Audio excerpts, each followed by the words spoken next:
Look, my reviews got even worse here. Look at this. Issue number 6, I gave it a 3. I didn't even try to explain too much here because I was kind of getting sick of this garbage. I said here, so the Undone is, they find out that the Omen is controlled by this giant, like, goddess thing called the Undone, and she's basically like Galactus, except, you know how Galactus with his heralds, whether it's Silver Surfer or whoever, he sends them out to find different planets for him to eat and consume, and they just go to the next and to the next.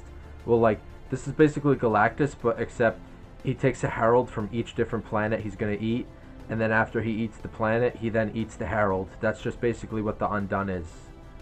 Nothing too original, and her design is, like, pretty bland. Like, just a shadowy demon thing with a lot of eyes and stuff. That's it. Yeah, like I even said here, only thing is going for this is the art, but frankly, losing patience with this bore fest. And then number 7, it got only worse. I gave it a 1. The series just gets worse somehow as you go. It's a shame because the artist is putting up a good job here, but the writing is just so bad. It's so discombobulated. Oh yeah, issue number 7 especially was really, really crazy bad. And I'm alright, that's not bad, but it just felt like all over the place. Oh, here it is. Here, this big splash page was terrible. This was pretty bad. These splash pages were bad. It just like made me feel like I was gonna throw up or something. Like it was just like boom, boom, boom, all over the place. And I didn't give a shit what was going on. I was so happy to be almost done with this issue. And it was just too much going on here. It was just ridiculous. So I wrote here, I feel like I'm reading random nonsense that has no coherent building blocks to make me give a shit about any of these characters. It was worse than how they did it with the Action Comics. That was pretty bad. This was worse. Like worse than the Action Comics and how they handled the Super Family. I mean, at least there was a little time for me to get used to them a little bit, and now I like you know, Ortho and Ursol and well, Supergirl's a given. I always like her. But I mean, as for the new but all these new characters that they introduce in here, if you're not familiar with, you know, like they're so generic. They're so like, oh my god, Hulkling's fucking husband, I guess. They just look like jerks that I would know from high school. Like I don't care about these characters at all, the way they look and the way they act. And if anything, again, like Carol is not even really the focus here. She doesn't do anything that great. Then number 8, I just said I'm literally felt like throwing up while reading this trash. That's what I said for number 8. The only interesting, cool part of number 8, I mean, it doesn't save the comic, don't get me wrong, but like the last page, Carol gets fucking impaled with all of these spikes through her chest and her stomach and a couple through her leg. But it's not epic, you know.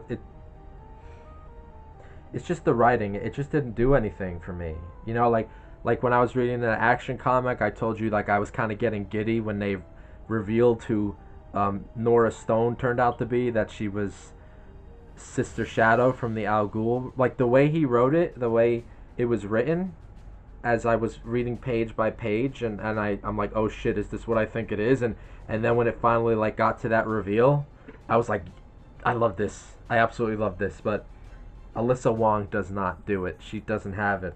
She just doesn't have it. I'm sorry. I don't understand what they see in this one. Does not have it. Alright, so number 9. I said here, this is weird. I gave it an 8. I gave number 9 an 8. And it's not just because we're getting near the end of it and I was getting relieved. I actually did genuinely enjoy number 9. I wrote down for number 9, I said, believe it or not, but this ish was actually pretty good, unlike the previous shit ones.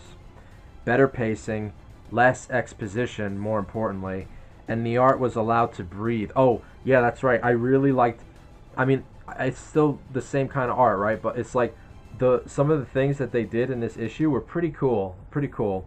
I'll tell you in just a second, but let me just finish this.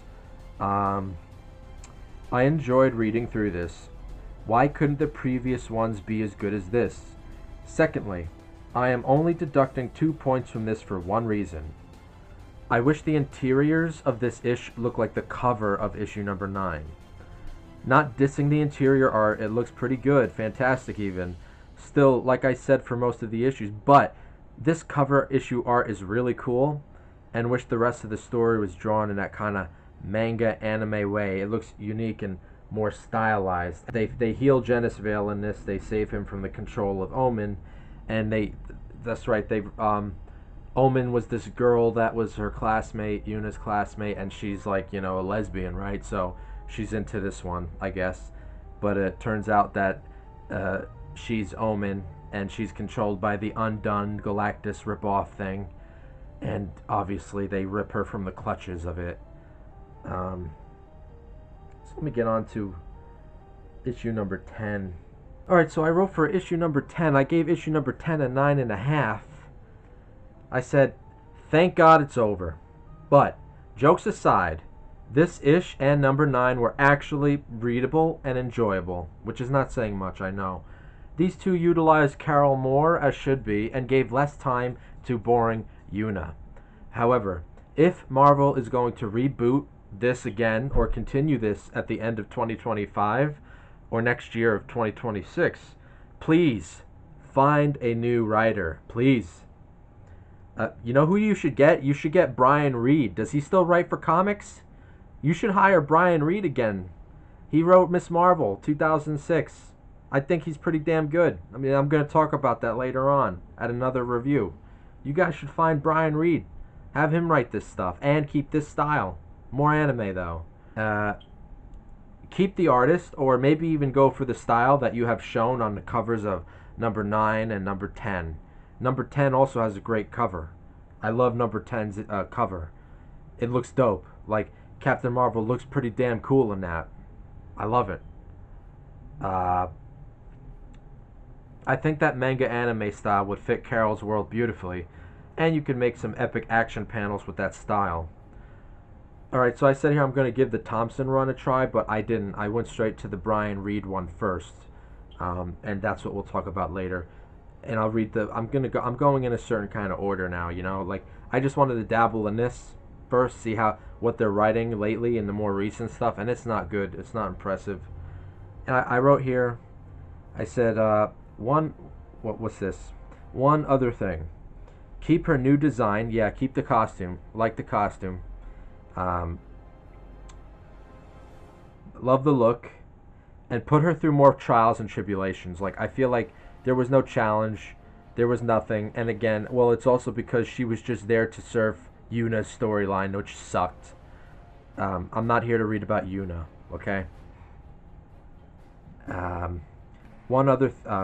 and no, you don't have to go back to the 1990s and make her an alcoholic like Tony Stark during those 1998 Iron Man runs. Although, it might make things interesting if she has some more human frailties like that she would have to overcome. Which, there's like a lot of good stuff like that in the 2006 run. A lot of good stuff like that. But yeah, like, I guess because of the feminist bullshit, or because whatever, like, these characters can't have any flaws, and like, the worst thing that happened to Captain Marvel, like, that end of number 8 is she got impaled by the Undone, but like, that was it. Like, there was no like character like breakdown or like arc. Like, you got to put the characters through stuff. And just to use a movie example, because that's the fastest one that I could come up with right now. Think about The Dark Knight or The Dark Knight Rises. Dark Knight Rises specifically, because I think that's now my favorite Dark Knight out of the trilogy. That's just how I feel now. I like that Batman comes out like, and he gets his back broken by Bane, and he has to recover from that. As ridiculous as it is, and as like, I don't think that any human being would be possibly able to recover that fast. That's not the point. I'm just trying to say, you need to put the characters sometime, and it doesn't have to be as extreme as that. But it's like, you gotta like put the character down for a while, and then they have to come back up and prove themselves and get better, or you know what I'm saying? Like, it makes them more relatable. But when they're this untouchable force, and it's like even the action comics with Superman, he's not invincible. Like, there's a few times where he's getting his fucking ass kicked so hard, like he thinks he's gonna die.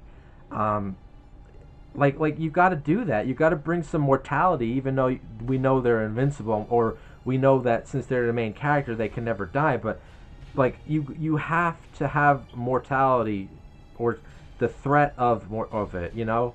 And I guess even though they did the impalement, it the way it was written, it wasn't like you. It was like you knew as soon as you go to the next page, it's gonna be like nothing happened, and to the next issue, and it was like that really. And I just don't think that's good writing. And again, on the writing with Alyssa Wong's work all the time, it feels like a child's writing. Like, it's like, and then I did this, and then this happened, and then that happened, and then this happened. And it's like, there's no flow, and it feels like I want to blow my brains out every time I read any of her work. Like, that's how I felt with Deadpool. It's so annoying.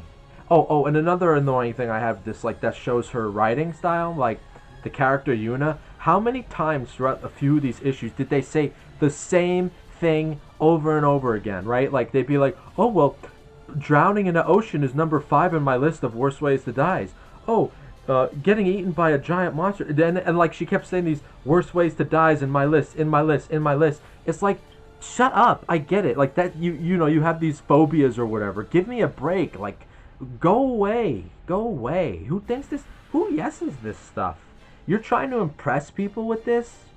You're trying to make Captain Marvel your version of Superman with this? You get better off going back. Or getting some writers who know what the hell they're doing here. This is awful. Alright guys, thanks for watching this review. Hope you enjoyed. Like and subscribe. Have a good one. Thanks for listening.